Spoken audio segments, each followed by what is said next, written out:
నమస్తే నెల్లూరు. నేను మీ Chennareddy. Welcome to Simhapuri real estate. ఈరోజు మనకి ఆర్టీసీ బ్యాక్ సైడ్ ఉన్నటువంటి ఏరియా అంటే ఇది యష్ పార్క్ హోటల్ ఉంది కదా! హోటల్ రోడ్ అనమాట. ఈ రోడ్‌లో మనకి 55 అంకణాలు సౌత్ ఫేసింగ్ హౌస్ ఒకటి సేల్‌కొచ్చింది.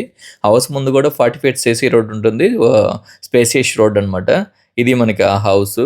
కొంచెం ఓల్డ్ కన్‌స్ట్రక్షన్ అయినప్పటికీ కొంచెం మంచిగా కన్‌స్ట్రక్షన్ చేస్తున్నారు అప్పట్లో అది. ఎవరైనా రీమోడల్ చేసుకొని కంటిన్యూషన్‌గా ఇందులోనే ఉండొచ్చు. లేదనుకుంటే కన్‌స్ట్రక్షన్ పడగొట్టేసి వాళ్ళ వర్షన్‌లో వాళ్ళు కన్‌స్ట్రక్షన్ చేసుకోవచ్చు. ఇన్వెస్ట్‌మెంట్‌కి గానీ లేదా హౌస్ కన్‌స్ట్రక్షన్‌కి గానీ సూటబుల్ లొకేషన్ అనమాట. Prime area. Already RTC back side అంటే ఆర్టీసీకి వాకబుల్ లొకేషన్ అనమాట. ఇక్కడ మీరు అపార్ట్‌మెంట్ వర్షన్ కూడా ఆల్రెడీ పక్కనంతా అపార్ట్‌మెంట్స్ ఉన్నాయి కాబట్టి అపార్ట్‌మెంట్ కన్‌స్ట్రక్షన్ చేసుకోవాలనుకున్నా గానీ సూటబుల్. ఇదైతే మనకి పర్ అంకణం 9,00,000 చెప్తా ఉన్నారు. నెగోషియబుల్ ఉంటుంది. ఎవరైనా సరే ఈ ఆర్టీసీ బ్యాక్ సైడ్ ఉన్నటువంటి ఏరియాలో ఒక మంచి ప్లాట్ కోసం గానీ, లేదా హౌస్ కోసం గానీ చూస్తా ఉంటే ఇది బెస్ట్ ఆప్షను. ఇంట్రెస్ట్ ఉన్న వాళ్ళు కిందున్న నంబర్‌కి కాల్ చేస్తే నేనొచ్చి నీట్‌గా చూపిస్తాను.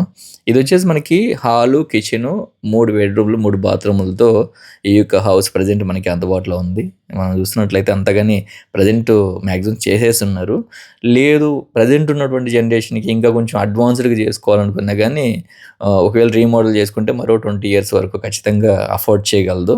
లేదనుకుంటే కన్‌స్ట్రక్షన్ పడగొట్టేసి మీరే కొత్తగా బ్యాక్ సైడ్ కన్‌స్ట్రక్షన్ చేసుకొని ఫ్రంట్ అంతా ఓపెన్ ఏరియా, గార్డెనింగ్ అంతా వదులుకొని కన్‌స్ట్రక్షన్ చేసుకోవచ్చు. కొంచెం పెద్ద ఫ్యామిలీ అయ్యుండాలి. ఆహ్, కొంచెం రిచ్‌గా కన్‌స్ట్రక్షన్ చేసుకోవాలని చూస్తా ఉంటారు కదా! అలాంటి వాళ్ళకి సెట్ అవుతుందనమాట. ఎందుకంటే కొంచెం బడ్జెట్ కూడా కొంచెం హైయే ఉంటుంది కాబట్టి.